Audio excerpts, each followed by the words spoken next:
Oke, di video sebelumnya kita telah mengetahui bahwa secara umum senyawa kimia itu kan dibagi menjadi dua kategori ya, yaitu apa aja? Itu ada senyawa organik dan ada senyawa anorganik. Nah, senyawa organik ini sering disebut dengan namanya senyawa karbon ya. Kenapa? Karena semua senyawa organik itu pasti mengandung karbon. Contohnya kayak gula, termasuk gula contohnya sukrosa, fruktosa, glukosa, itu semuanya mengandung karbon. Lalu plastik juga termasuk senyawa organik mengandung karbon. Lalu apa lagi? Protein termasuk senyawa organik dan mengandung karbon. Lalu apa lagi? Senyawa-senyawa yang terdapat pada bahan bakar bensin ya. Bensin, solar itu juga termasuk senyawa organik dan mengandung karbon. Nah, tapi ada beberapa senyawa yang mengandung karbon tapi tidak dikategorikan sebagai senyawa organik. Contohnya kayak CO, karbon monoksida, kemudian CO2, karbon dioksida, lalu senyawa-senyawa garam karbonat. Garam karbonat ya, garam yang mengandung ion CO3-2-. Ya, contohnya kayak Na2CO3, lalu garam sianida. Sianida itu berarti mengandung ion Cn- ya, contohnya garam KCN. Nah, senyawa-senyawa ini kan mengandung karbon ya, tapi tidak dikategorikan sebagai senyawa organik. Nah, senyawa-senyawa ini disebut apa? Termasuk senyawa anorganik. Lalu, apa sih yang membedakan antara senyawa organik sama senyawa anorganik? Ciri-ciri umumnya apa aja sih? Oke, kita bahas ya. Ciri-ciri umum. Ciri-ciri umum perbedaan antara senyawa organik dengan senyawa anorganik. Oke, yang pertama, umumnya dalam senyawa organik itu terbentuk melalui ikatan kovalen. Jadi umumnya ikatan yang terdapat pada senyawa organik itu terdapat ikatan kovalen ya. Tapi kalau di senyawa anorganik itu umumnya kalau dia berupa garam, maka dalam garam itu pasti terdapat ikatan ionik. Ya, terdapat ikatan ionik. Nah, apakah semua anorganik ikatannya ionik? Enggak ya. Jadi ada juga yang ikatan kovalen. Contohnya CO, karbon monoksida sama CO2. Ini senyawa anorganik mengandung karbon, tapi ikatannya ikatan kovalen. Gitu ya. Itu yang pertama.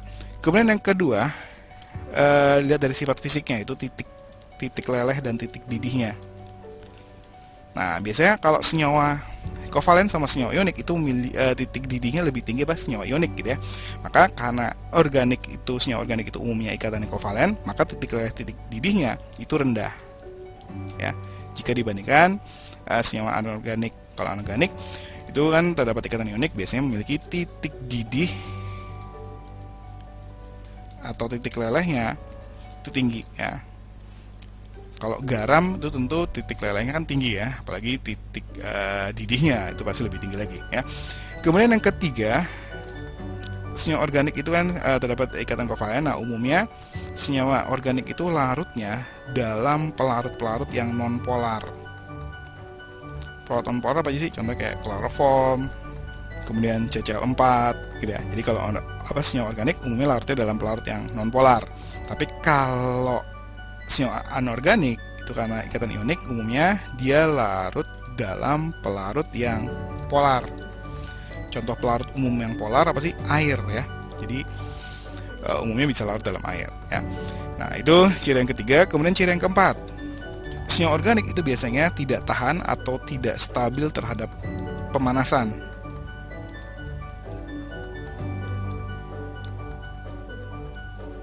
Gitu ya. Jadi maksudnya ketika dipanaskan senyawa-senyawa organik itu biasanya akan mudah terbakar. Jadi senyawa organik itu mudah untuk terbakar. Gitu ya. Jadi contohnya kayak apa ya? Bensin kan termasuk senyawa organik ya. Kan mudah terbakar ya. Jadi ketika dipanasin kena panas ya kebakar. Kemudian plastik mudah terbakar gitu ya. Kertas juga termasuk senyawa organik ya, itu juga mudah terbakar. Nah, kalau senyawa anorganik itu relatif lebih stabil terhadap panas. Ya, terhadap pemanasan. Ya. Jadi contoh kayak garam ketika dipanaskan ya nggak terbakar ya, paling hanya meleleh gitu ya. Oke, itu yang keempat. Kemudian sifat yang perbedaan ciri umum yang kelima, umumnya dia reaksi kimia yang terjadi itu lambat, kecuali reaksi pembakaran ya. Ini, kecuali pembakaran. Di umumnya ketika terjadi reaksi kimia yang melibatkan senyawa-senyawa organik, itu umumnya reaksi berjalan lambat, kecuali reaksi pembakaran ya. Kalau reaksi pembakaran senyawa organik itu cepat banget ya. Nah, tapi kalau senyawa anorganik itu umumnya ketika terjadi reaksi kimia itu relatif lebih cepat ya. Nah, contohnya kayak misalkan ada senyawa asam dicampur dengan senyawa basa, itu termasuk reaksi yang melibatkan senyawa-senyawa anorganik ya. Nah, itu berjalannya cepat gitu ya. Tapi kalau misalkan ada plastik ditambahin asam atau ditambahin basa, nah itu nggak akan terjadi reaksi apa-apa gitu ya. Nah, itu yang membedakan antara ciri-ciri umum antara senyawa organik sama senyawa anorganik ya. Jadi kalau kita tinjau ulang ya tadi, secara umum perbedaannya kalau senyawa organik itu terdapat ikatan kovalen, kalau anorganik, kalau senyawa garam terdapat ikatan ionik, tapi ada juga yang mengandung ikatan kovalen, itu CO sama CO2, itu ikatan kovalen. Kemudian umumnya titik leleh, titik didih dari senyawa organik itu lebih rendah daripada anorganik. Lalu umumnya senyawa organik larut dalam pelarut yang non-polar, kalau anorganik larut dalam pelarut polar, contohnya air gitu ya. Kemudian senyawa organik tidak stabil terhadap pemanasan, dan ketika dipanaskan biasanya akan terbakar, tapi kalau anorganik relatif lebih stabil terhadap pemanasan.